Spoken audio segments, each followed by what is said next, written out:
Hey, Barry. Hey, Al. What sort of people are absolutely necessary for a good game? I don't know, man. I'm scared. Mechanics. It's time for the Compelled duel finale.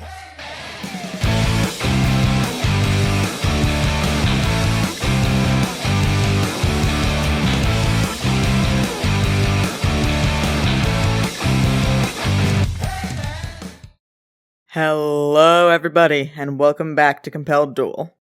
As always, I am Al. And unfortunately, I am Barry. And we are a single-player, co-DM'd D&D 5e actual play podcast. Previously on Compelled Duel.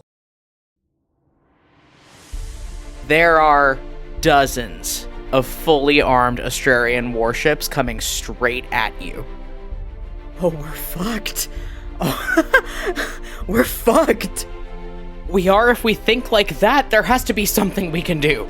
Like what? Pick a god and pray? How did you get the luck to be this good at fucking D&D? I'm exquisite. What we have to do now is keep that fleet from docking off the shores of the island. If you want me to do this, things are gonna get nasty fast. Either we stop this here, or we accept that this is the hill that we die on.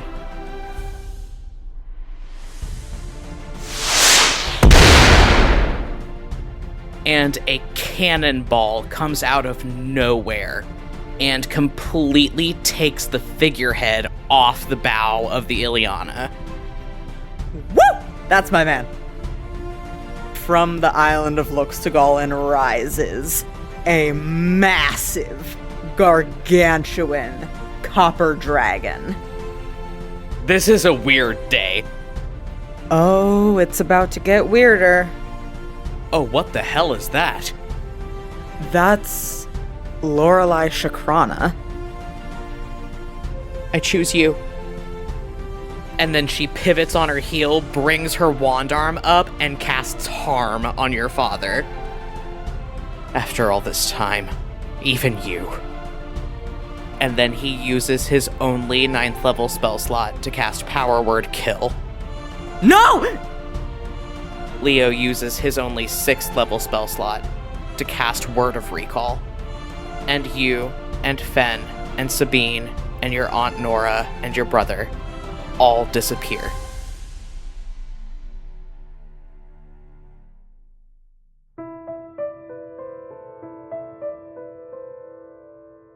Fee, the last thing you remember is diving forward towards the fallen body of your surrogate mother, Alasha Dakaran, in the seconds after your father cast Power Word Kill on her and she died right in front of you.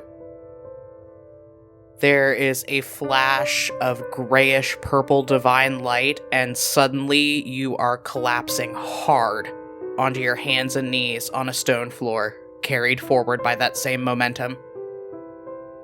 You are dimly aware of your surroundings. You're in that same beautiful stone chapel that you saw your brother go into yesterday, being looked down upon by the stained glass faces of several Kimrylite saints. Their eyes seem cold and unfeeling, judging you.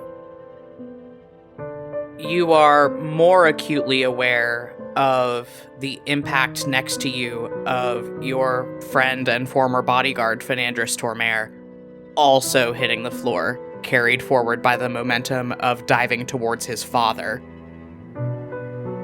He hits hard with a clatter of armor, looks around frantically, and just goes, "No, no, Dad, no!" What are you doing?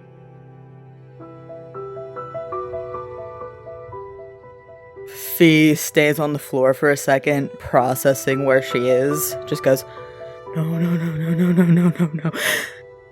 And then she gets to her feet, whirls around on Leo, and says, take us back now, we still have time. Leo is standing near the altar at the front of this chapel next to Sabine, both of them looking shell-shocked and numb. He looks at you for a long moment, and then just slowly, almost imperceptibly shakes his head. Don't shake your head at me! Take us back! I can't. Word of recall only works one way. I could only get us back here. We can't go back. And even if we could, it's too dangerous. We could all get killed.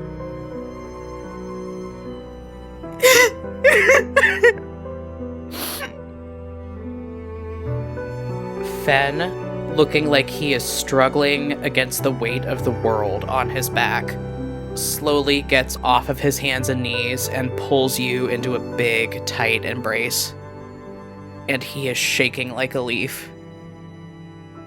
He is trying to comfort you, even in his own grief, but in your ear, you can hear him whispering, oh my god, there's no way he made it out. That's everybody. That's my whole family.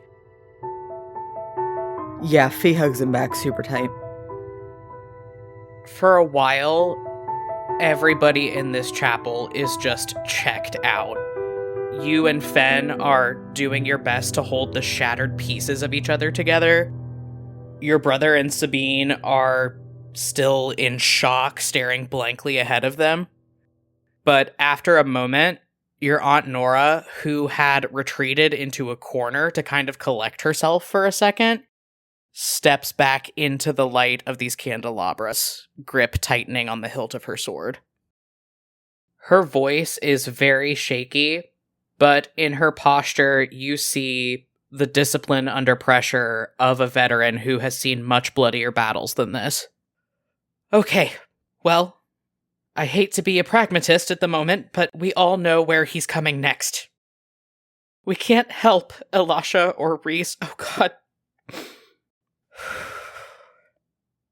Everybody else is still out there. Zed and Adana are probably the closest ones to the beach, and Morlin has proven that he will be indiscriminate with who he kills. Given how many licks Reese and Elisha got in, he'll probably have to see a cleric before he's really dangerous again, but even in that case, we've got an hour tops. We need to act now. And Leo, you know she's right. Fee and Fen are both checked out, clinging to each other. Sabine has both arms wrapped around herself and is nodding and trying to focus. Your Aunt Nora shakes her head and goes, so what's the plan? I don't know who she's talking to, because it's not Leo. He's checked out as well, just staring numbly at the empty space in front of him. But as what she said a second ago about his mom and Zed still being out there sinks in, his eyes go really wide and he snaps out of it and goes to shove past her and run out of the chapel and out of the tower.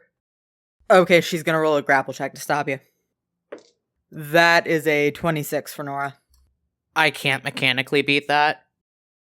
You go from running to a dead stop in a second flat as she just gets you in one arm. Leo, I understand that you are upset, but you and your sister are the most connected to that thing out there, and that is what your father wants. Since I mechanically couldn't beat that grapple check, can I count that as a failed save for my circlet? Go ahead. Cool, Leo crits on a 16 now. I'm sure that is a great comfort to him in this situation. Maybe not to him, but it is to me. Leo keeps fighting ineffectually against this grapple. We can't just leave them out there. Mom hurt him, he'll already have it out for her, and he knows that hurting Zed will hurt me. That is not what I'm suggesting. But you need to stay here. Somebody has to go get them. Sabine, from behind you, says, I'll go. I'm fast, I'm stealthy, I'm good at reconnaissance, I have access to a teleport spell, I'll go. Yeah, okay. We need to clear out the towers. Sid and Florian are still out front, and I don't want them standing between Father and that thing out there. You hear Sabine suck in a deep breath and go, God, Sid, no. And Nora nods, lets you go cautiously, and says, I'll go with Sabine to back her up. Let's go tell Florian and Sid what's going on. Leo nods shakily and walks towards the door, but before he leaves, he's gonna reach up and squeeze really hard at Fee's shoulder. Fee lets out a raw-sounding sob. As Sabine goes past her, you hear, "Please be careful. I can't lose you two." And you hear Sabine say, "Fee, sweetheart, I'll be okay. I always am. I love you, okay?" Fee just lets out another sob. And Sabine follows you and Nora out of the chapel. Okay, going to find Florian and Sid, I guess. Roll a whiz save. 25. That'll do it. Yep, Florian and Sid are just sitting outside of the tower. Sid's like doing the shitty 15-year-old thing of like flicking paper footballs at his brother. Gentlemen, not to be overly colloquial, but shit has hit the fan. My father is in a full murderous rampage, and he is coming for the tower, which means the two of you should not be in his way when he gets here. Clear out. Florian stands up and dusts himself off immediately. Sid looks at you from the ground with disgust and like rolls his shoulders back and straightens his posture in what you can only assume is an attempt to get some authority as the Hierophant. "This is my home. I can fight. I'm not going anywhere." This is a lot more than just your home, Sid. This is the epicenter of over 10,000 years of my family's bullshit, and my father is gunning for it. You can fight, and you want revenge, and you're justified in that, but Elisha Dakaran's dead, so you're not gonna get it. Sid rears back from you, blinking, and Florian says, What do you mean, Elisha Dakaran?" She turned on my father at the last minute, and he reacted in the way that he always reacts to disloyalty. He's out there, he's just killed the last person capable of staying his hand, and this is his next stop. Florian's mouth pinches into a thin line. He nods, and he holds a hand up and goes, "Sid, come on." Sid leans away from his hand and looks at all of you and goes, "I'm not just gonna sit somewhere out of the way and wait to be rescued. I'm not doing that again." You don't have to. There's something you can do, something no one else can. You and I are the only two people at this tower right now who can cast Sending.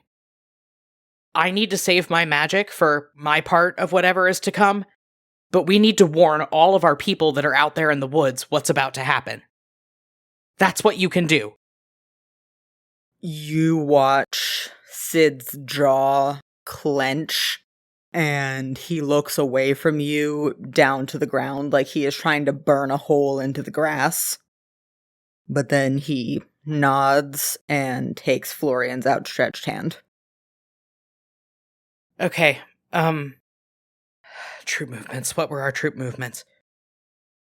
Verity and Ravane are on the east side of the island, leading some people. Ereve and Talindra are on the west. This one and Ilva are patrolling the woods outside the tower. Lark and Adra are hiding in Mom's cave, getting ready to do an ambush if they have to. And Kalessa and Eleonora are closest to the beach.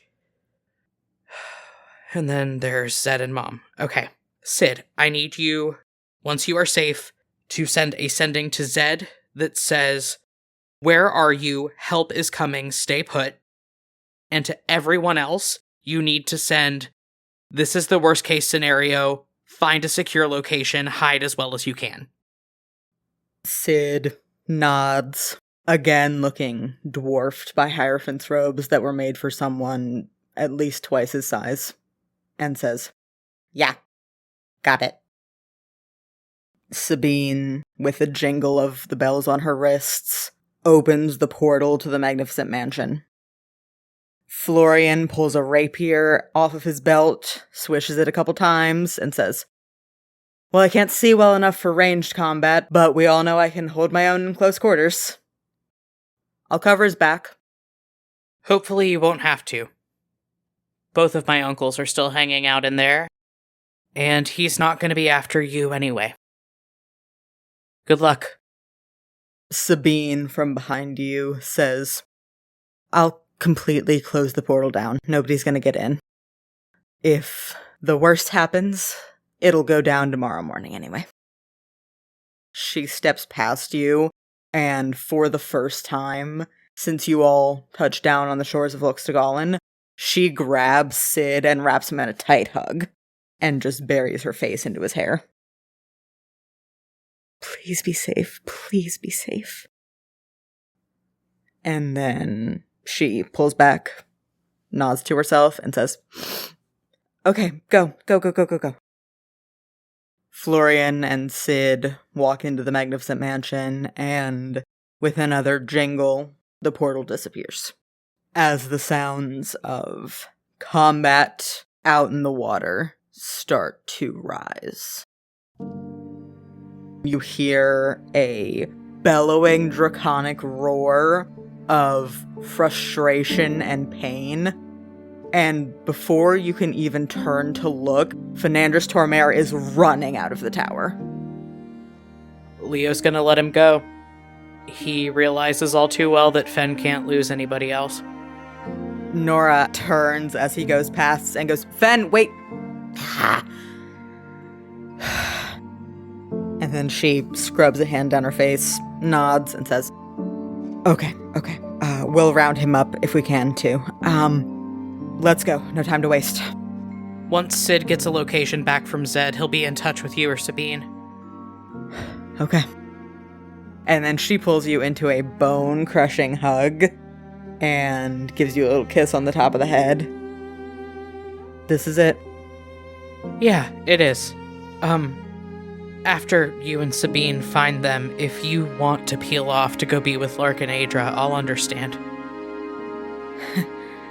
I'm not even gonna try to plan that far. That's the thing about battle. If you make plans, they just... She leans down next to your ear with another squeeze and says, I am so sorry. You and your sister have to bear this. Don't be sorry. It's just how the story goes, right? Somebody has to make the hard decisions. Nora lets you go. Don't die. Likewise. Thank you for showing us what family's supposed to be, Auntie Nora. She has nothing she can say to that without crying. She turns around and starts walking off. As she goes, Sabine reaches down, gives your hand a squeeze, looks back towards the tower, and says, Obviously I'm worried about you too, but please look after her. Always. And obviously I'm worried about you too, but please keep my boyfriend from dying. I'll do my best, but I can't help but notice that you've given me the harder job. Yeah, pro tip, that's why you never let anybody know that you're competent, because then you get the harder jobs. Good luck, Sabine. Good luck, Leo. She turns and heads off after Nora. Fee, as everybody else in this chapel leaves, you and Fen are left standing with each other, trying to figure out how to function. There is just this palpable loss and grief in the air between the two of you, and for a long time, things are very quiet. But then from outside the tower, echoing through the sky, you hear this deep, sonorous, pained roar, and Fen goes rigid. Mia. He hefts his axe in one hand, turns on his heel, and runs. He's gone. What are you doing? Fee yells, Fen! And, reaches out to stop him, but isn't fast enough. So she just nods, wraps her arms around herself, and I think just stands there for a long moment. After a bit of time, Leo walks back into this chapel alone. He stops in the doorway for a second, and the two of you just stare at each other. But then he takes 2 big steps toward you and just pulls you into a hug. Fee, half collapses into him, just buries her face in the crook of his neck. He's got one hand on the back of your head, just holding you to him, and slowly starts kind of rocking you back and forth. Okay, we've all got our parts to play, and this ends here. Can we agree? Fee pulls back, clenching her hands into fists at her sides. Yeah. I'm gonna fucking kill him. When the time comes, we'll do rock, paper, scissors for the privilege. Let's head back out there and get ready. Fee nods, and she walks out of the chapel into the bottom floor of the tower. As you emerge back into this round, high-ceilinged main room, you look over at the pulsing, glowing hole in the floor, and on the low wall of stones surrounding it, you see a figure sitting there. 7.5, 8 foot tall, wrapped in a magnificent, glowing, stormy cloak, 2 bright electric eyes gleaming out of the shadows under their hood. Fee takes a deep, shaky breath, nods at this figure, and says, Kiva. She nods back at you, the 2 electric spots she has for eyes gleaming a little brighter. Aurora, I'm so sorry. I don't want apologies, I don't want sympathy. I want to make sure that he can't do this to anyone else. Kiva nods slowly, and in time with it, outside the tower, you hear a massive peal of thunder ring out, followed by the impact of torrential rain against the stone walls. The sound was so loud and so sudden that I think you looked up for a second. And when you look back, Kiva's not sitting on this stone wall anymore. Instead, there is a similarly tall figure, but this time wrapped in black, diaphanous robes. Great horned skeletal head sticking up from above the collar. Fee shakes her head, takes a step back. Leo, this one's your department. I have nothing that I need to say to him. The twin pinpricks of purple light in Kimryl's empty eye sockets flash, and he snaps his head over to look at you. Well, isn't that unfortunate? Because my sister and I have something to say to both of you. There's another loud crash of thunder, and you see lightning flashing outside these stained glass windows around the bottom of the tower. There's a weird sound like the rustling of fabric, and you see something happen that your mind cannot comprehend, that your vision sort of just blurs out, and then Kiva's sitting there again. A storm on the equinox. This is where all of it started. It's where it can end. That's all Kimryl and I want to know. Are you willing to help us end it? Fee looks over at Leo, takes a deep breath, nods, and says, more than willing. Leo reaches down to grab your hand. Absolutely. This has gone on for far too long. Kiva reaches out one of their taloned, translucent hands to hover over the place where your fingers are tangled up with your brother's. And there is a massive strobe-like flash of chain lightning outside the windows. In the rapidly shifting light and shadow, you can see this being in front of you flicker back and forth between Kimryl and Kiva. you and your brother both take a sorcerer and a cleric level up, respectively. And when the lightning fades away, replaced by the roll of thunder, neither of the twin gods are with you anymore. Okay, because of my multiclass, I've had access to 7th level spell slots for a while, but I just got access to my first 7th level sorcerer spell, which is Crown of Stars, and I got an 8th level spell slot. Good for me. Cool. I have access to 7th level spells now, and both of our spell slots reset because we leveled up, so we now have all of our available spell slots. And because we both just hit character level 17, that means that our proficiency bonuses went up to +6. Well, those are all good things that we are going to need. With this storm raging outside the tower in the background, your brother looks over at you and slowly raises an eyebrow. Okay, we've got at least a little bit before he gets up here. Should we try to trap the place, or... I don't have anything. Do you? No, I didn't prepare Glyph of Warding today, and that was pretty much all I had. We could, lock the door, at least? No. This has been coming for a long time. Yeah, you're right.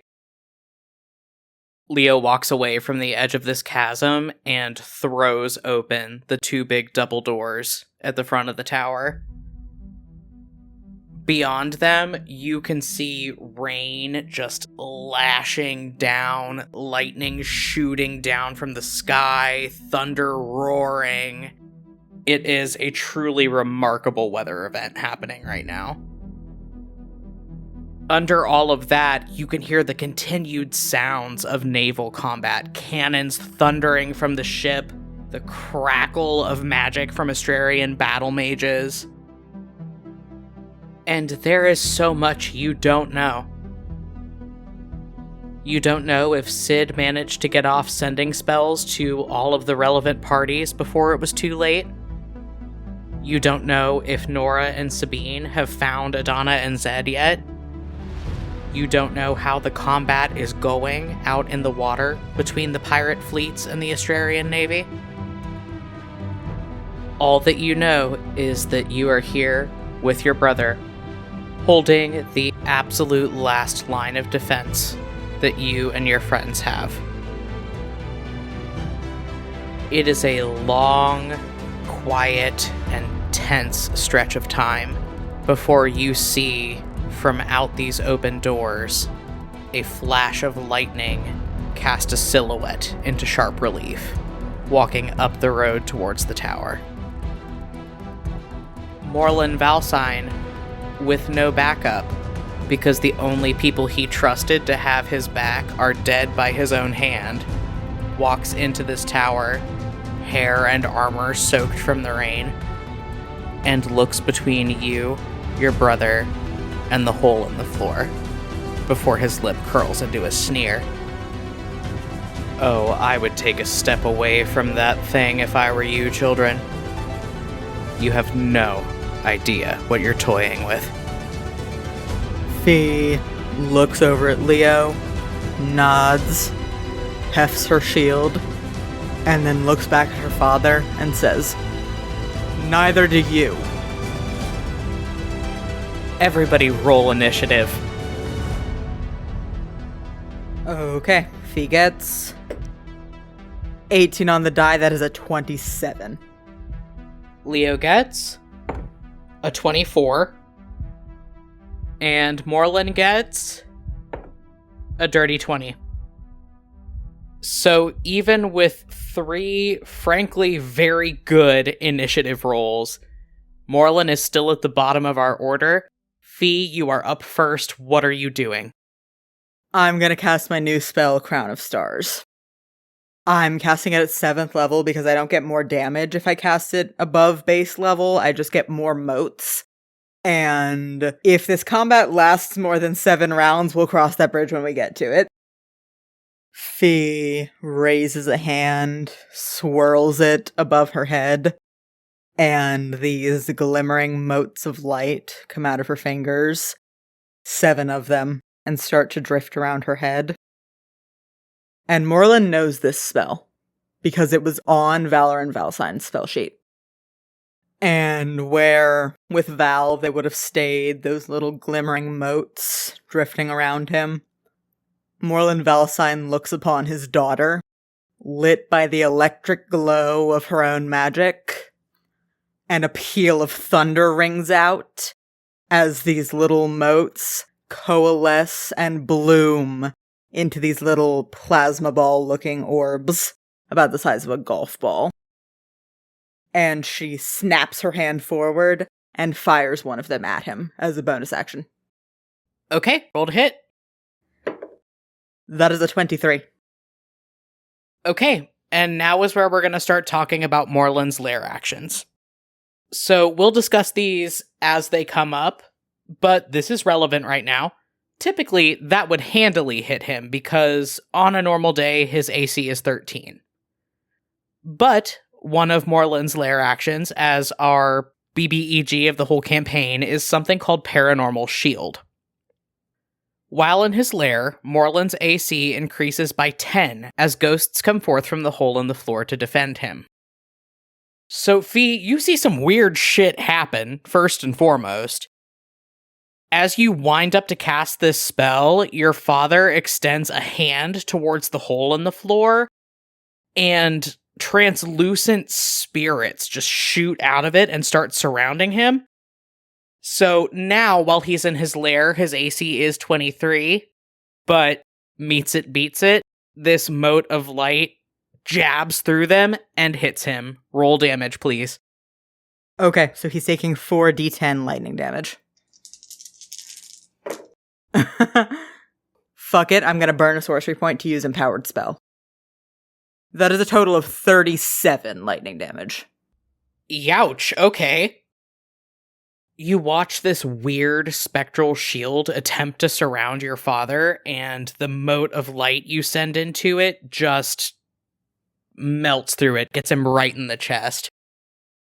He makes a pained noise as you watch crackles of electricity ripple out across the breastplate of his mage's armor. And now it's Leo's turn. Leo's going to move forward and run directly up on him. He's going to cast Guiding Bolt at 4th level. He didn't have to run up on him to do this, but I'm making the decision to do that because I want those sweet, sweet Mage Slayer feat benefits. So I'll see if I hit. 26, yes I do. Leo slides right in front of him, twirls his knife around his finger, and glares. We know more about that thing than you do. We know where it comes from, we know what it wants, and you don't get to feed it anymore. And then he just bops him in the breastplate with a guiding bolt. 20 radiant damage, and the next roll to hit attack on him has advantage. So your father gets hit in quick succession by these 2 spells, first with the electric crackle from your crown of stars, and then from the bright radiant energy of Leo's guiding bolt. He takes a staggering step back, and then looks up at both of you, breathing heavily. Oh, so you know what it is. Knowing it and controlling it are 2 entirely different things.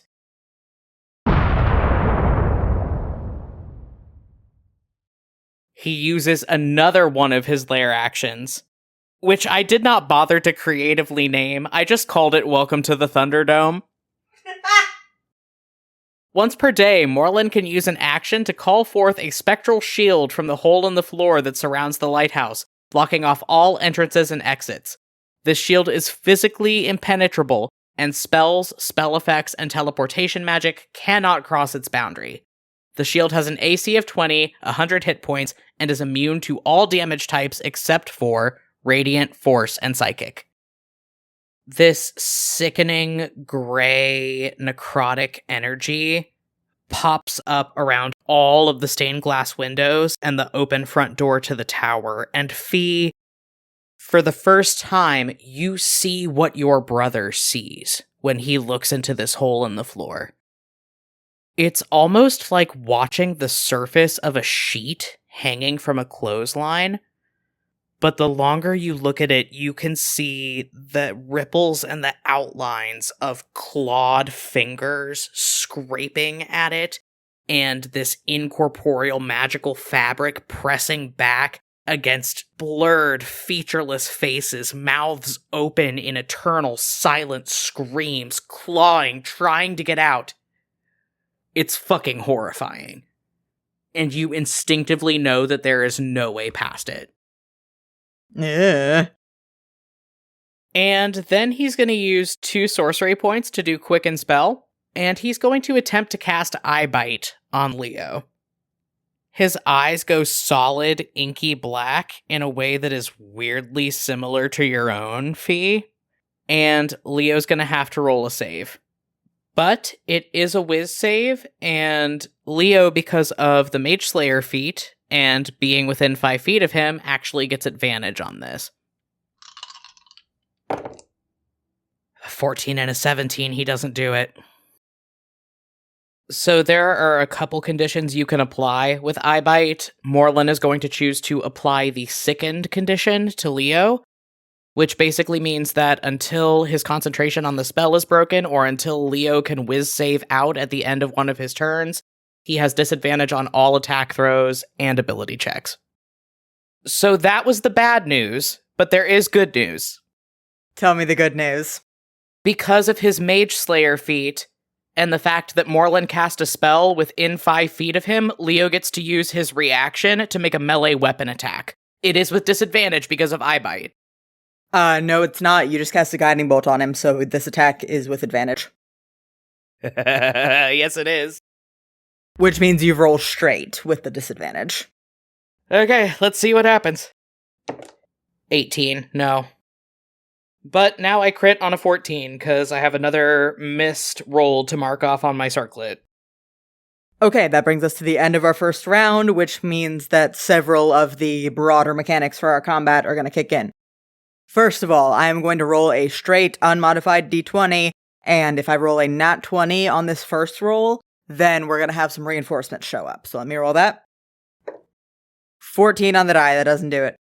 But now when I make that roll next round, it'll be a 19 or a 20.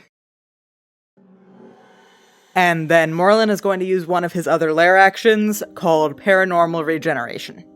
I'm going to roll a d6 for him. On a 1 to a 4, he gets back half of the damage that he took during this last round. On a 5, he gets back all of the damage he took on this last round. And on a 6, he goes back up to his max HP. The distinction doesn't really matter this round between 5 and 6, but it will matter further on in the combat. Damn. That is a 5. So you're saying he just goes back up to max health after all that? Yeah. Fuck me, man. Leo, since you got in here, and especially since that whirling, bulging force field around the tower went up, you have been seeing all of the ghosts erupting from this hellmouth, and you have especially been seeing them kind of swirling around your father, getting in the way of blows meant for him. But as he straightens his posture with a grimace and a pop of his neck, you hear an unearthly, mournful wail, and one of these featureless, blurry ghosts surrounding him flickers and then kind of melts and disappears. And there is no evidence that your father took any damage. Okay, Fee, we're back up at the top of the round with you. I would suggest trying to break this motherfucker's concentration, or things are about to go very bad. Yeah, just to start my turn off, I'm going to use my bonus action to shoot off another mote from my Crown of Stars. No, that's a 21. That doesn't do it. I can't do any of my AoE spells because Leo's right there, so I'm going to try and hit with a Witch Bolt. Come on, baby, no whammies. That is a 26. That'll do it. Okay, so go ahead and roll me 5d12 lightning damage, please. I'm gonna use the sorcery point for empowered spell. Okay. Of that 5d12, I rolled 3 12s and 11 and a 6. So that's gonna be 53 damage. Ooh! So Morlin has advantage on this because of the Warcaster feat, but I'm gonna need him to roll me a DC 26 Constitution saving throw to keep up his concentration. I mean, he can do that, but it's still not easy. The high roll was a 25. He doesn't do it. He lost concentration. So you see the blackness of the eye bite spell leave his eyes. You see Leo stand up a little straighter as this condition leaves him. And you have put a hurting on your old man, Fee. You throw this electric mote of light at him, and a ghost comes up and intercepts it, and then you just witch bolt him, and a bolt of lightning comes out of the ceiling and fries him like a cartoon character. And now we're down to Leo, who is going to cast Spiritual Weapon at 5th level. That is not a concentration spell. It is just up for the duration.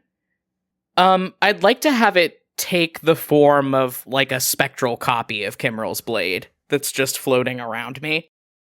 I'm gonna try to hit him. 21. I can't have shit in Astraria. But yeehaw! I crit on a 13 now, and Leo does nothing. Morlin's turn. Fee, you watch your father, a little crispy, straighten his posture. The gem in his circlet flashes, and he says, "Last warning, both of you. After this, I stop pulling punches." And he casts Confusion on you and Leo. He burns 3 sorcery points to give Leo disadvantage on the whiz save for this, but since Leo has Mage Slayer, he's actually just going to roll straight. You, however, have to roll a nat 20. Yeah, I know I do. 15 on the die, it's a 14. Okay, you do not save. I'm going to roll for Leo. 25, he's out. He saves. And that's Morlin's turn. Let's do our end of round stuff. Okay, rolling to see if reinforcements show up. 19 or 20. 10. Not this round. And then I'm gonna roll a d6 for Morlin. Mother 5! God damn it. Okay. So he's still at full health. God. So, Fee, we are back at the top of the order with you. You are under the effect of a confusion spell. I need you to roll me a d10 to see what you do this round. 3. Okay. You do not move or take actions this turn, which I think would turn off your witch bolt, right? Yeah, for sure it does. Okay. Okay, at the end of your turn, you can roll me another wisdom saving throw. Again, you've got to roll a nat 20. Come on, baby. Come on, baby. Come on, baby. Nope, 7. Ugh. Okay, you're still under the spell. Your head feels cloudy, and you can't really make sense of what you're seeing around you. Between the ghosts clawing at this spectral shield around the tower and the spirits zooming around, rushing in to heal your father and give him extra armor, it's a lot to process, and as these ghosts are flying around, for just a second, you think you see the swish of long skirts and the end of a cane, and you are rendered immobile. And then we are down to Leo, who, upon watching, I assume, another ghost melt away to bring his dad back up to full health, tightens his grip on his knife and snarls, "Haven't you taken enough from people already?" And I'm gonna roll to hit him with a 3rd level inflict wounds. Please. 23, meets it, beats it. Woo! I'm going to use my ability from Kimryl's blade to do max damage once daily on a necromancy spell, so with a 3rd level inflict wounds, that is 50 damage outright. I'm also going to burn a usage of my Channel Divinity Touch of Death to add an additional 31 points of necrotic damage to that. So that is a total of 81 points of damage on that attack. And then I'm going to use my bonus action to roll to hit him with my spiritual weapon. No. But now I crit on a 12. And also, Fee is out of that confusion spell because Morlin cannot roll a DC 41 concentration check. Okay. Leo, you stab your dad real good. And he looks down at this knife, looks up at you with a snarl, face twisting in hideously exaggerated movements in the strange half-light of these ghosts. And then he's going to use his second 6th level spell slot to cast Mental Prison. Make an int save and roll it flat because he uses heightened spell to give you disadvantage. Okay. 5. Leo, something weird happens to your perception. And suddenly you are standing at the edge of the ghost hole. Your feet on the low stones around it. At your back is a wall of crackling, leaping flames. You cannot move because if you move forward, you will fall into the hole in the floor. And if you move backward, you will be burned alive. You are restrained. Leo just looks down at his feet into the hole and starts whispering, "No, no, no, no, no, no, no." And you take a whopping 5d10 psychic damage. And Morlin's going to burn a sorcery point for Empowered Spell. Leo, you take 43 psychic damage. So the full effects of Mental Prison are you take 5d10 psychic damage, you are restrained until the spell ends, and if you are moved out of the illusion, you make a melee attack through the illusion, or you reach any part of your body through the illusion, you take a further 10d10 psychic damage. But the spell ends. Otherwise, it lasts for a minute or until Morlin fails a concentration check. Fuck. Okay, and that brings us to the end of the round, so I'm gonna roll a d20 to see if backup gets here. No, just barely. 17, just barely, that does not do it. Okay, and I'm gonna roll a d6 for Morlin to see how much of his hit points he gets back. No! Fucking 6! So once again, Morlin is up to full hit points. Man, I burned all that shit. Come on! Fee, you watched something really weird happen to your brother. Your father looks down at where he's just been stabbed, looks back up at Leo, lets out an angry growl, his circlet flashes, and then Leo shrieks and brings a hand up to either side of his head. He just stands there, eyes wide, looking more terrified than you have ever seen him in your entire life. And he just starts whispering, "No, no, no, no, no, no, no." And he is immobile. He doesn't do anything. What are you doing? Fee looks her father in the eye, snarls, "Stop it!" And she's gonna throw another one of the motes from her crown of stars. Yeah, buddy! That's a 26. Okay, so that's 4d10 lightning damage. I'm gonna use Empowered Spell. That is once again 37 lightning damage. Okay, so that's a DC 18 Constitution saving throw for Morlin to maintain his concentration on that mental prison, but because of Warcaster, he does get advantage. 23, yeah, he does it. Are you doing something for your action? Thank you for asking. I'm casting a Witch Bolt at 5th level once again. I'm gonna use a reroll. Nat 20! Fuck yeah! No fucking way! Okay, so that'll be 10d12 lightning damage, please. Sure will. 84. Okay, is that your turn? Yes, indeed.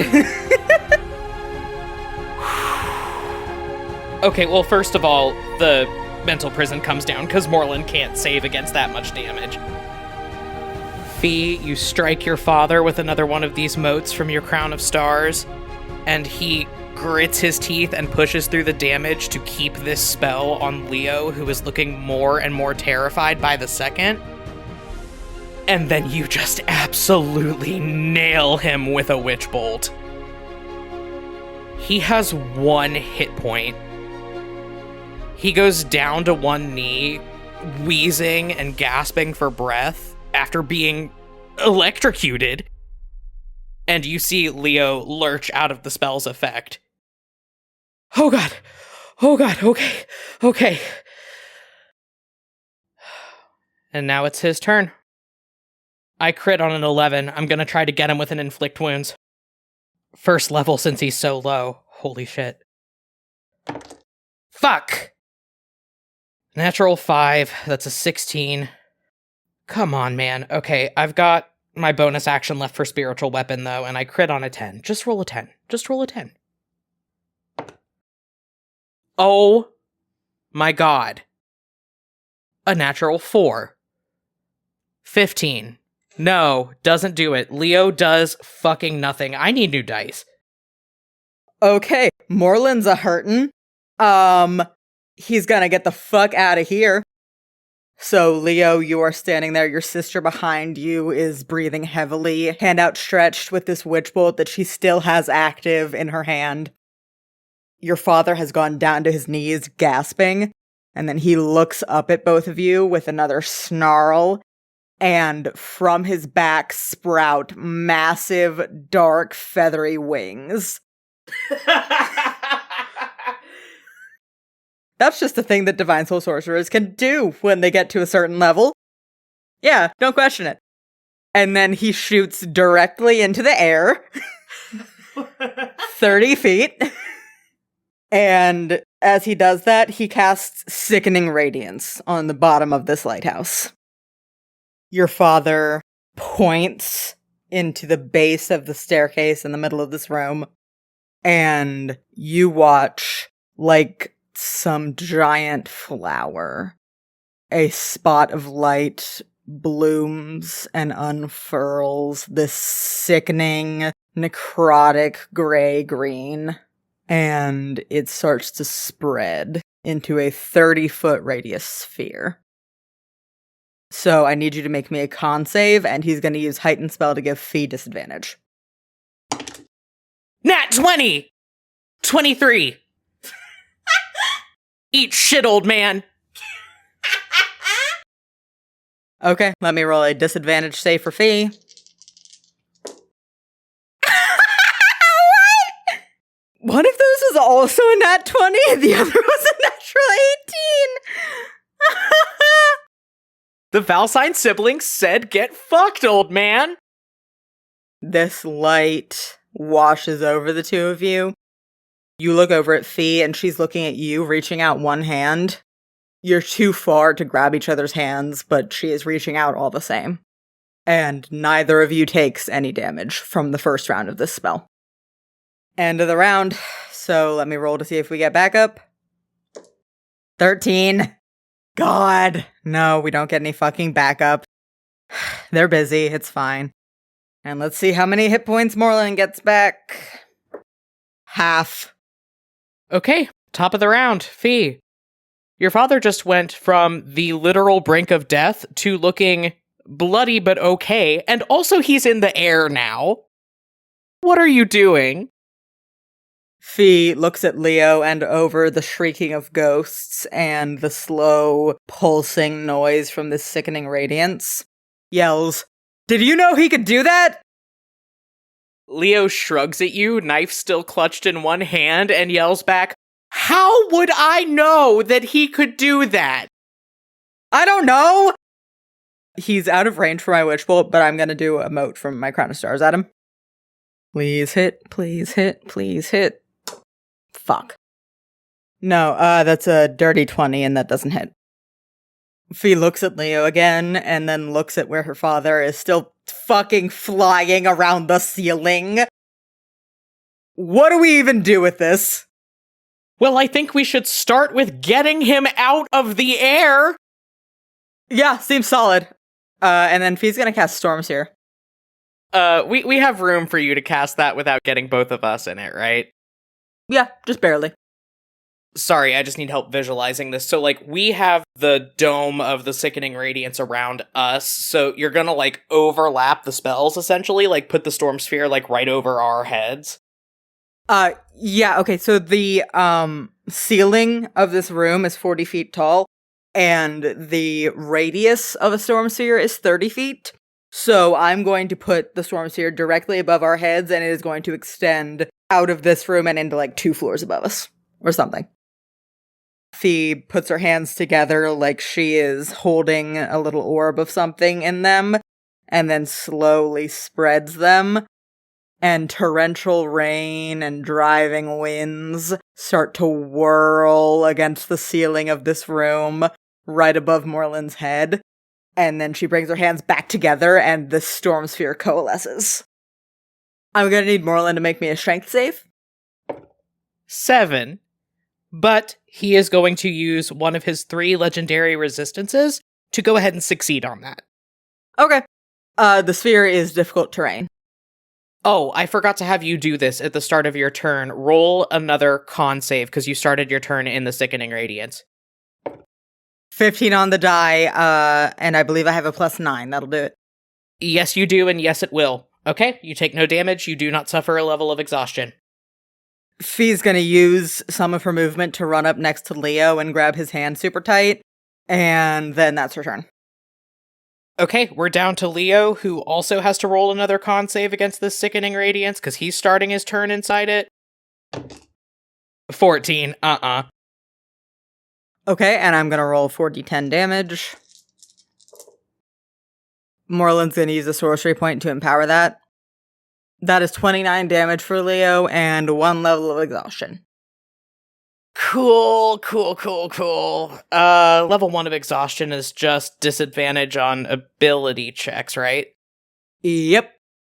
Fun. Love this for me. Okay. I'm gonna use my bonus action to move my spiritual weapon 20 feet toward him. It's not close enough to hit him, but it's getting there. And then I'm gonna use my action to try to get him out of the air. I'm gonna cast Command. Leo, confused and panicked, looks frantically back and forth between his sister and his dad and just points at him and yells, "Fall!" I need Morlin to make me a DC 19 whiz save. That is a 12 on the die, so it's a 16. He's gonna burn a legendary resistance. Okay, so that means he's still up there, yeah? Yeah, you yell, "Fall," and he looks at you and yells back, just as confused, "No."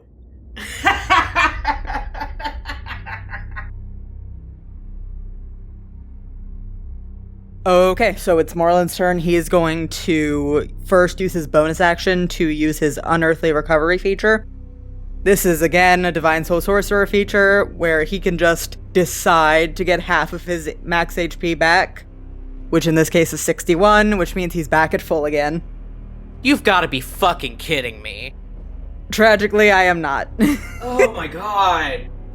So, Leo, you watch as he is, like, hovering there with his wings beating in the middle of the storm sphere, cloud-to-cloud lightning flashing all around him, and these ghosts swirling around him, and he sweeps his hands through them, and you see a bunch of them flicker and melt with horrible wails of despair and pain. And then another horde of them rises from the hole just around him. His voice booms down the lighthouse as he yells, "Enough of this!" And he casts Circle of Death. Oh, that doesn't sound like fun. No, especially not when he casts it at 8th level. Ah! I'm gonna need you to make a con save, and he's gonna burn 3 sorcery points to give Fee disadvantage on it. 6! But I crit on an 8 now. Good, so true, good. Fee gets Well, the high one was very good, but the low one is 6 plus 9, 15. So you're both taking full damage from this, which is 12d6. Oh my god.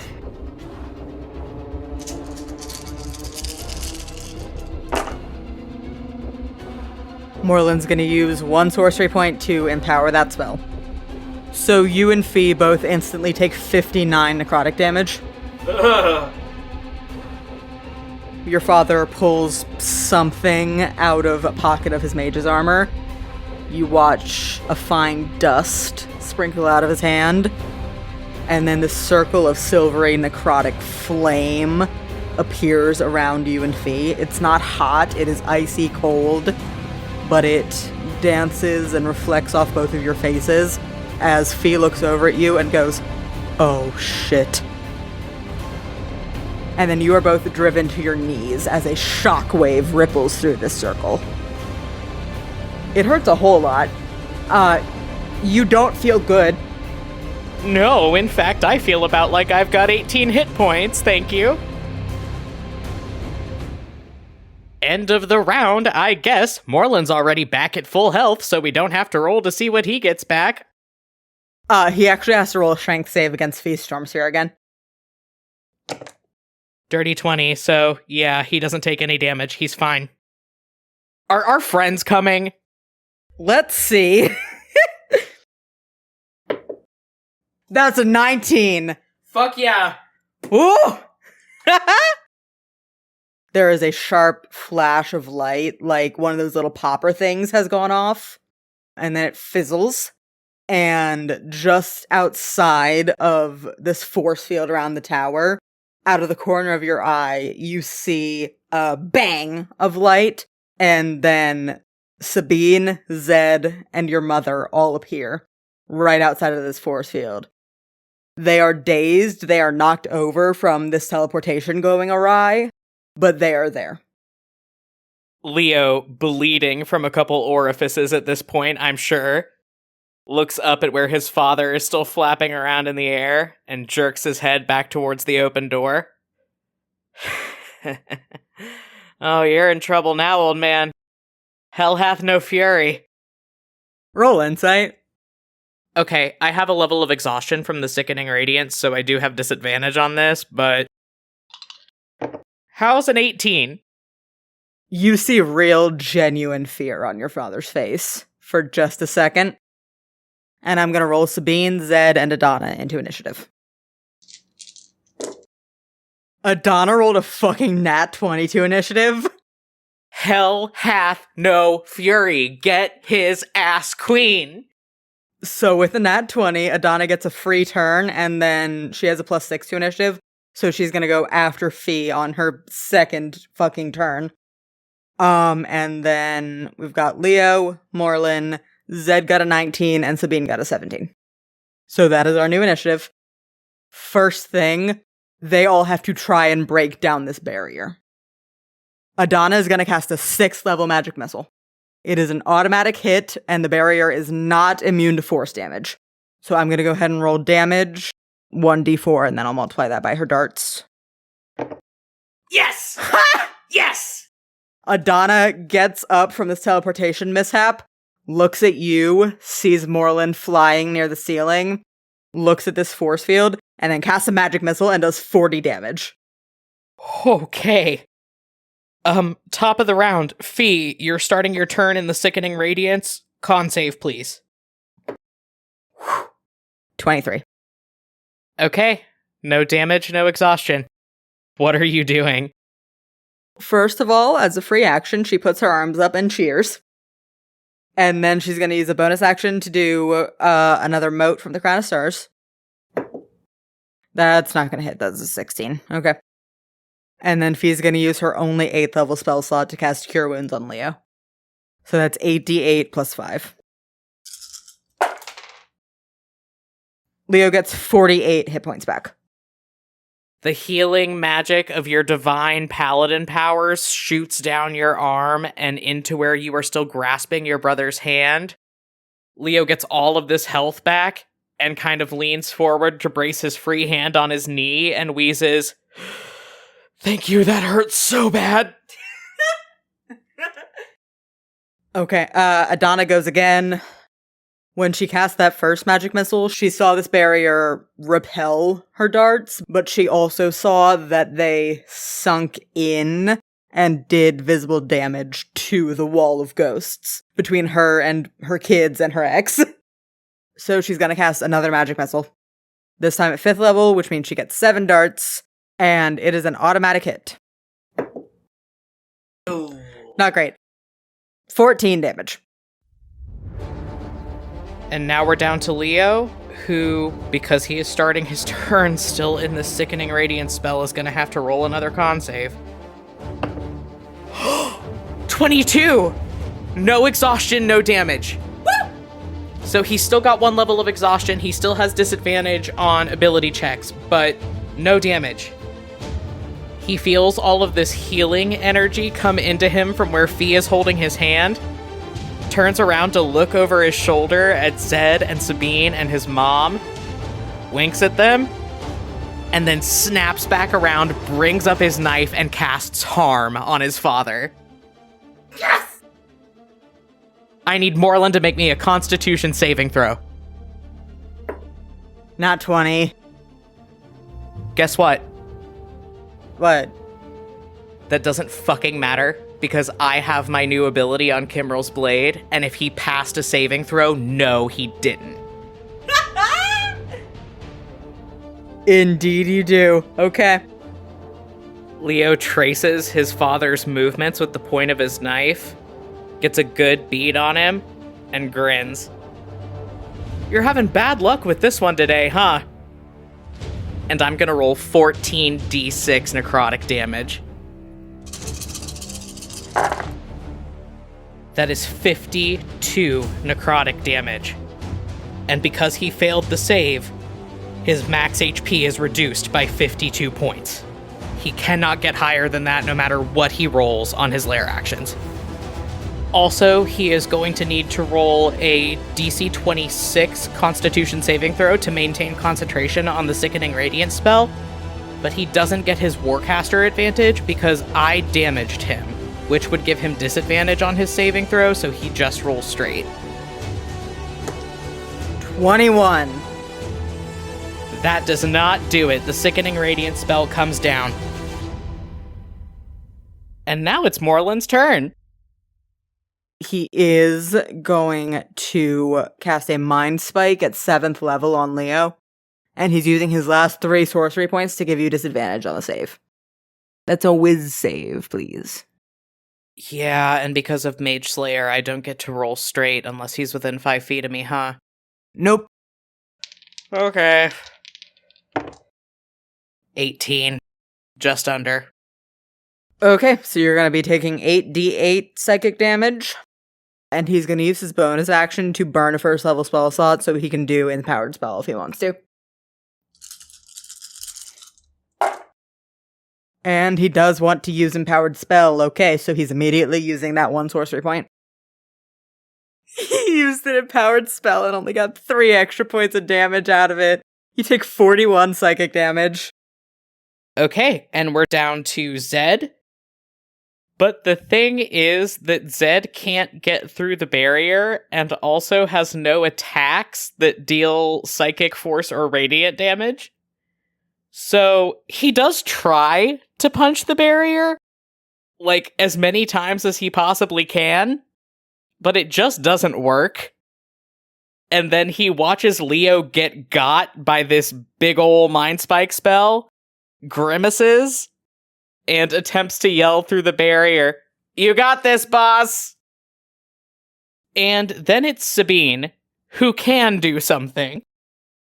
She's going to use her 6th level spell slot to cast Dissonant Whispers, which deals psychic damage. It is a save, but I mean, like, the ghost shield is a ghost shield, and it can't really save, right? That it cannot. Cool, so I'm just going to roll this 8d6 psychic damage. Okay, well, that was ass. That was 22 damage, so the shield is down to 24 hit points. Sabine is watching everything going on inside the tower, She elbows Zed out of the way when she sees that his punches are ineffective, and then just flicks her wrist and stomps her foot down and sends a ripple of psychic energy out across the surface of this shield. Doesn't bring it down, but it's starting to look thin. And we don't have to roll our stuff at the end of the round because our reinforcements have arrived and Morlin is not going to get any higher on hit points than he already is because of the effects of that harm spell. Sophie, we are starting the next round off with you. What are you doing? Okay, as her action, Fee is gonna use all of her lay on hands points on Leo. So Leo gets 20 hit points back. Again, Leo wheezes. Thank you, that hurts so bad. I'm getting that. And then I'm gonna try and hit Morlin with one of my Crown of Stars motes once again. Okay. Hit. That'll do it. Natural 19, that will do it, yeah. Okay, 4d10 lightning, please. I'm gonna use Empowered Spell. Morlin takes 35 damage, which, if I'm not mistaken, is half of the hit points that he has right now. I need the listeners to know that I'm saying this with my smuggest fake concerned face. Oh no, oh bestie. Oh, no. How does that feel? Okay, is that gonna do it for your turn? Yeah, I used my action on my bonus action, I'm done. Yeah, that's fair. I think movement is kind of irrelevant while your father is flying around like a bird in a Walmart above you. Okay, cool. It's Adana's turn. Adana's gonna cast Magic Missile at her highest available spell slot, which is 5th. So, once again, 7 darts, shooting into the barrier. Okay, Adana does 21 damage on this Magic Missile. The barrier does not come down. That's gonna be Leo's turn. I'm gonna try to command him out of the air again. Leo points at him, flapping around up there, and yells, "Fall, goddammit!" Morlin needs to roll me a DC 19 whiz save. 18, he uses his last legendary resistance. He just flips you off. Still flapping around up there. Man, fuck this guy. Yeah. I can use my bonus action to try to hit him with my spiritual weapon, though. 13! I crit! Fucking finally! Finally! I was down to critting on an 8. I rolled a 13 on the die, I crit. You sure do. Roll damage. Okay, so on a crit, that's 4d8 plus 5. A sweet, vindicated 19 damage. Okay. So now it's Morlin's turn. I'm sure I'm about to get my ass beat again. Yeah. Morlin casts Circle of Death again at 7th level. Oh, come on! Make a con save, please. 18. Just barely not gonna do it. Okay, rolling for Fee. She's going to use her legendary resistance from the Gift of the Stormbringer.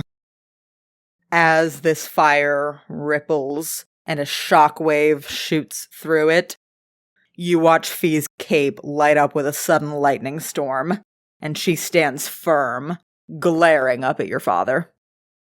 You, however, take 10d6 damage. And for his bonus action, Morlin burns a first level spell slot to get 1 sorcery point so he can do Empowered Spell. You take 45 necrotic damage, Fee takes 22. Cool. Literally to a T, Leo had 45 hit points left. He's unconscious.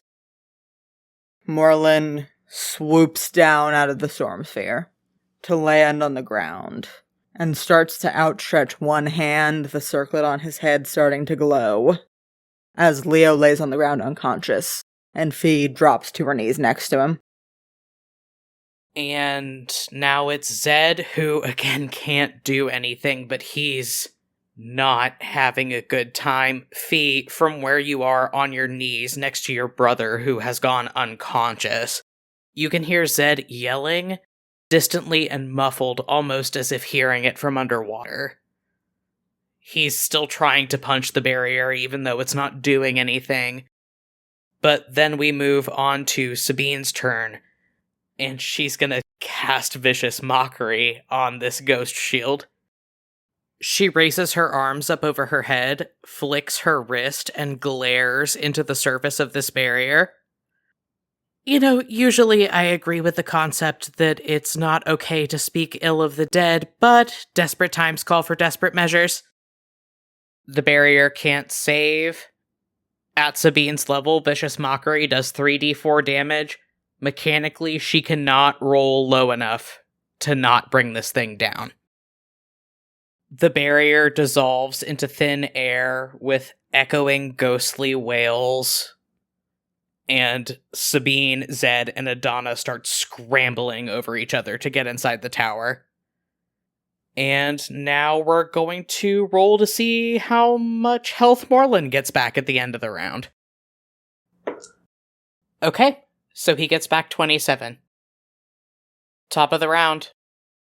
Fee, your brother is unconscious on the floor next to you. You are on your knees, and your father is approaching the two of you with his hand outstretched toward Leo, looking like he is ready to finish the job. What are you doing? I'm shooting my last mote from my Crown of Stars at him.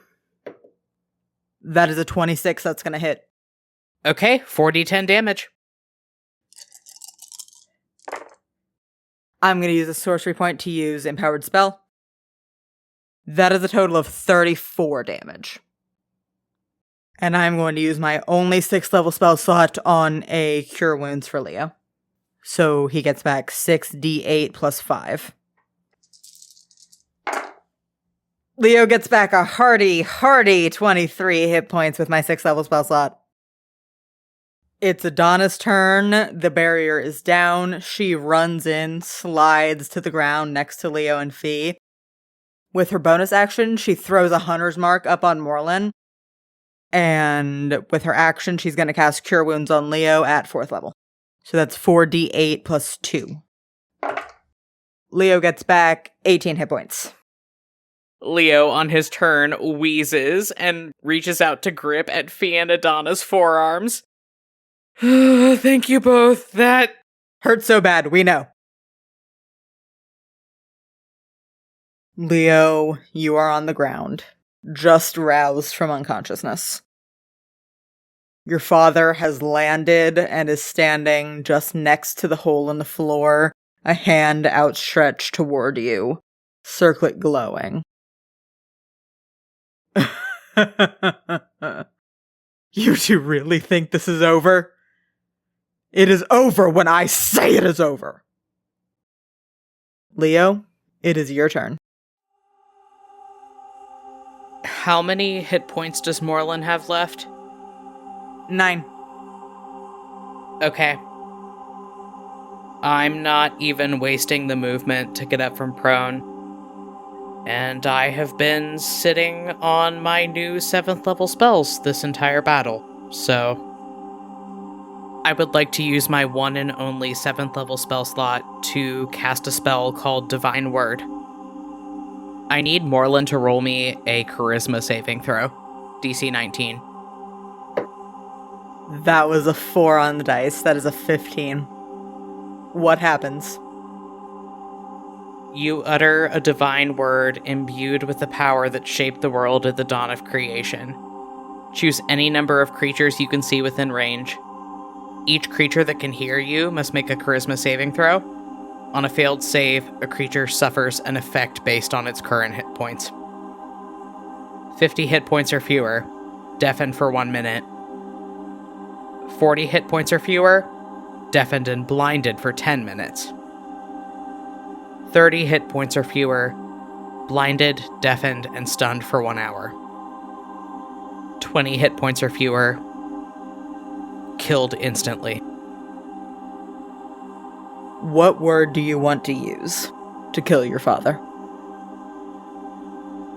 The thing is that Leo doesn't want to kill his father. Not because he loves him, and not because he thinks he deserves to live. It's just that he's already inherited 10,000 years of this family hurting and deceiving and murdering each other. He lies there on the floor between his mother and his sister, looks at his father, and then looks behind him at the yawning chasm in the floor, the Valsine family legacy, and the divine word he utters is, "Enough." With this show of strong, divine, magical power, Leo, you take control of and responsibility for the broken promise that your family has built a 10,000-year reign on. You feel the moment that it becomes yours. It is agonizing, and it is rapturous. And slowly, the blurry, translucent figures of ghosts flying around this room start to coalesce.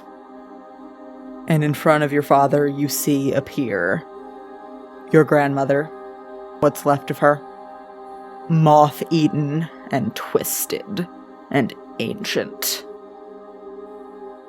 You see Ophelia Shakrana, Soren's aunt, dead before she really had a chance to live, thin and drawn.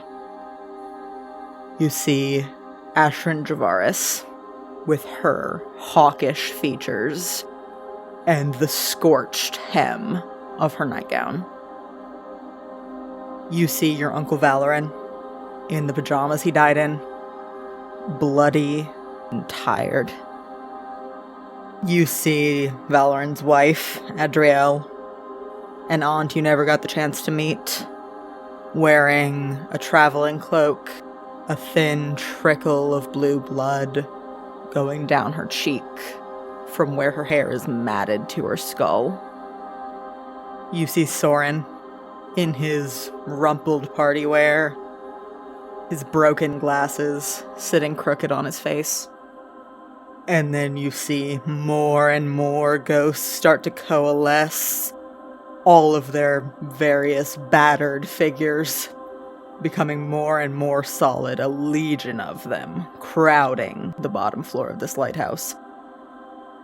And they are all staring at your father.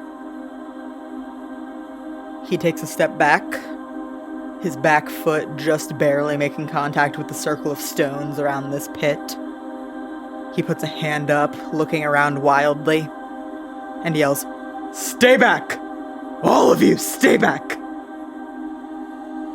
And then behind your father, out of this pit, rises Alasha Dakaran. She stands among these ghosts in their various states of battered and broken and beaten, untouched. The spell that killed her did not leave a mark. She steps around to your father's side, puts both arms around him in a lover's embrace, and one translucent hand reaches up to just grip his chin and turn him to face her. Fee makes a low, pained noise, like someone has just punched her in the stomach. And Alasha gets up on her tiptoes, gives your father a long, lingering kiss. He starts to relax into it. And then she dives sideways and pulls him into the fucking hole. Oh, if we're out of initiative, Leo scrambles to his feet and goes over to the edge of the hole to see what the hell's going on. You run past all of these ghosts, still standing sentinel. You fall to your knees next to the hole, trying to look down it without crossing the threshold. And you hear a long, echoing, terrified scream. And then nothing. We did it. He's gone.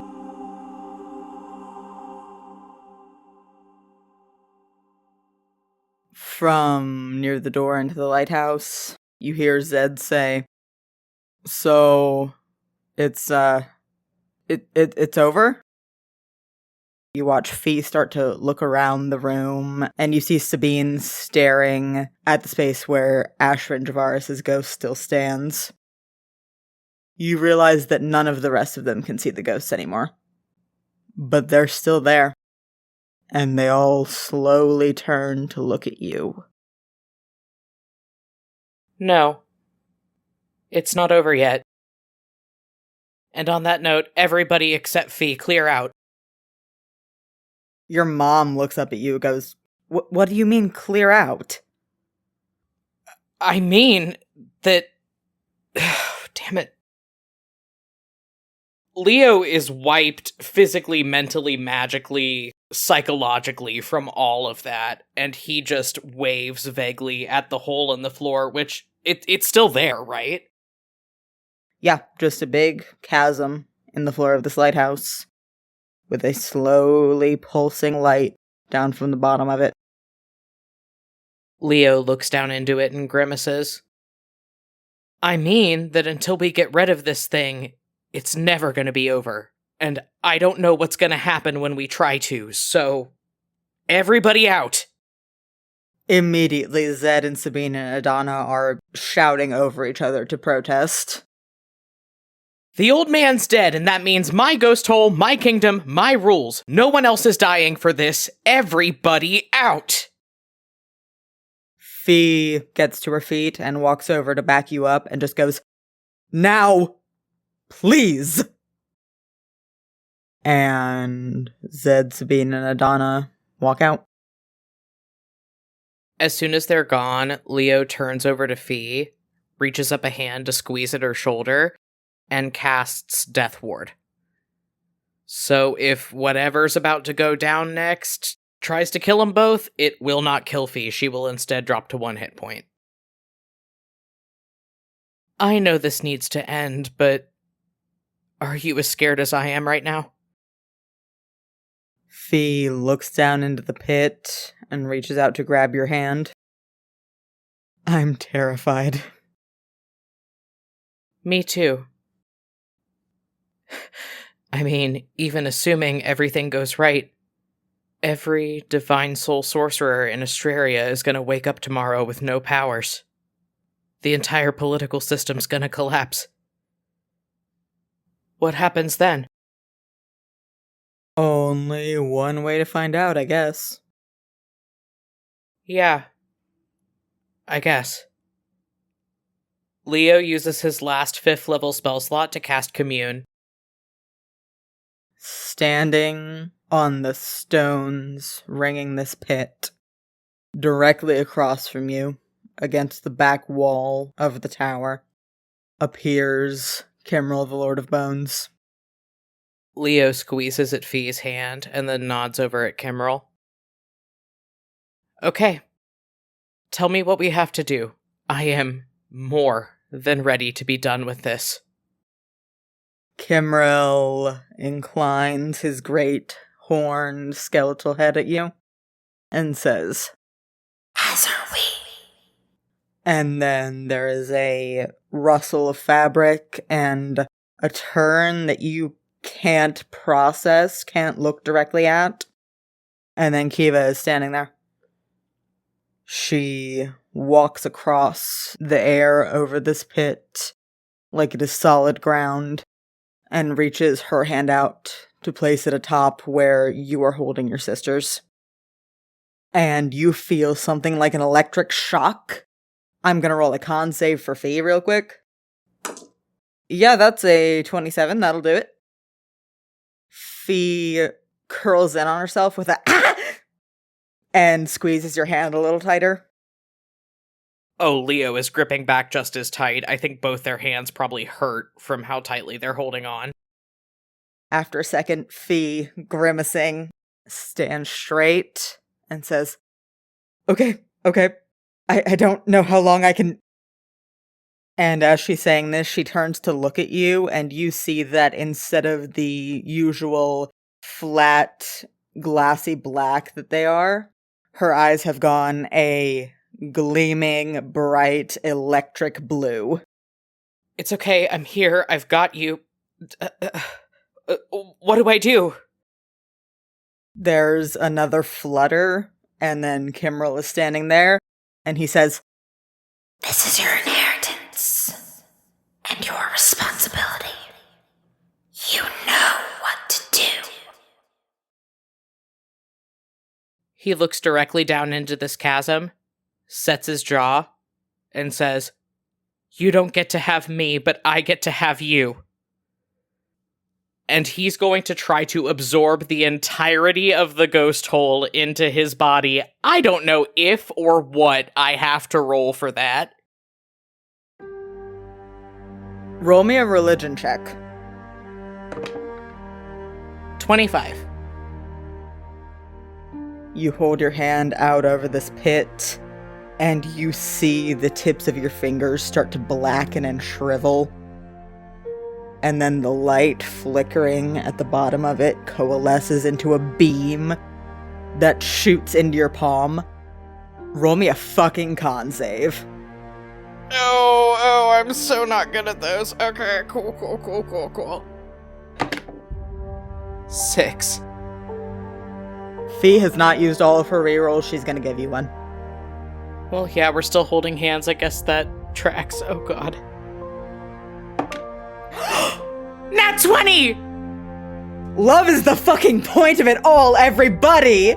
Nat fucking 20! 23! Fuck yeah, dude, okay. You take this power into yourself. Your brain is overwhelmed by the same tide of voices that you have felt every time you've had to tap into the ghost hole. Just screaming through you. You have no way of stopping it. It builds and builds and presses in on your brain. You are agonized. It feels like you are being crushed under an immense weight. All of your nerves are on fire, but your sister is still clutching your hand. And as it subsides for a second, you feel immense power rushing through you. You feel the power that you were born without and maligned for not having your entire life. You feel the power that you spent so long chasing. You could do anything. You could move mountains, and it is yours. What do you do? Mechanically, what's gonna happen to me if I decide to keep it? You will instantly lose all of your cleric levels and everything to do with your rogue subclass, though you will keep your proficiencies. And you will become a level 20 Divine Soul Sorcerer.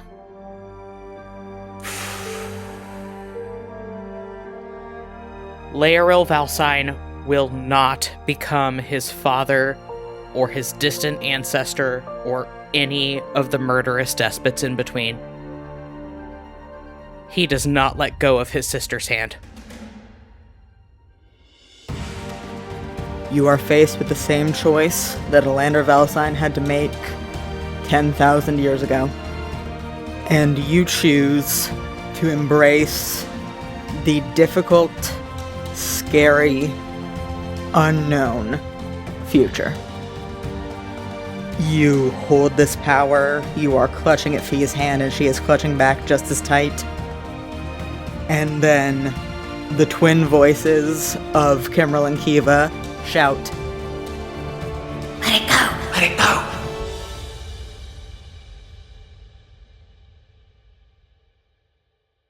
Do you? I let go of the power, I don't let go of her. A light starts to shine out of you and Fee's clasped hands. Blue and purple and silver. And then it starts to pulse and grow until it washes over both of you, until it fills the bottom floor of this lighthouse, until it shoots into the sky through all of the intervening floors into the lantern room and out across the island of Loxtagallen. When this light fades and you can see again, the hole in the floor is still and dark. And you and Fee are still holding on to each other. The crowd of ghosts has disappeared from around you. It's over.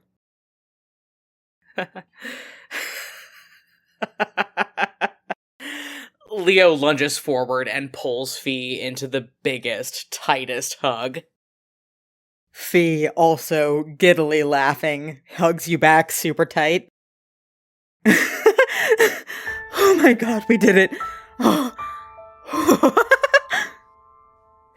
We sure did, whatever it is. I love you, Fee.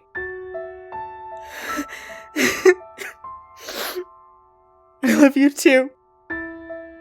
And she squeezes you somehow even tighter.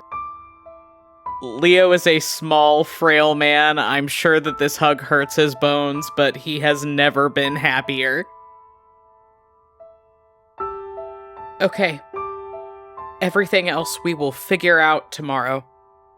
But for now, no more lies, no more death, no more ghosts. It's gonna be okay. And then he's gonna pull out of this hug and go turn to walk out of the tower and find Zed and Adana. Standing by the stairs, mostly translucent, with his broken glasses and rumpled party wear, stands the ghost of Soren Shakrana. He raises a hand, gives you a little wave, and says, "Hey."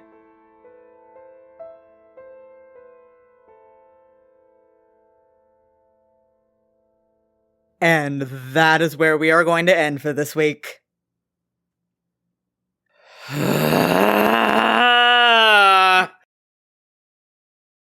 Yeah. No escape. No escape. Never free.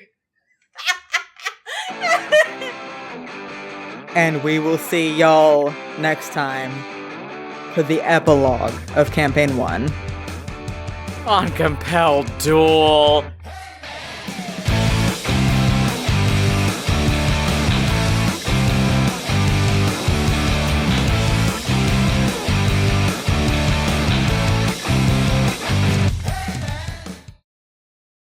Hey everybody, Barry here with the postscript, just clearing up a couple housekeeping things here at the end of the episode. As always, I'm going to go ahead and plug our social media profiles. You can find us on Twitter, Tumblr, and TikTok at Compelled Duel.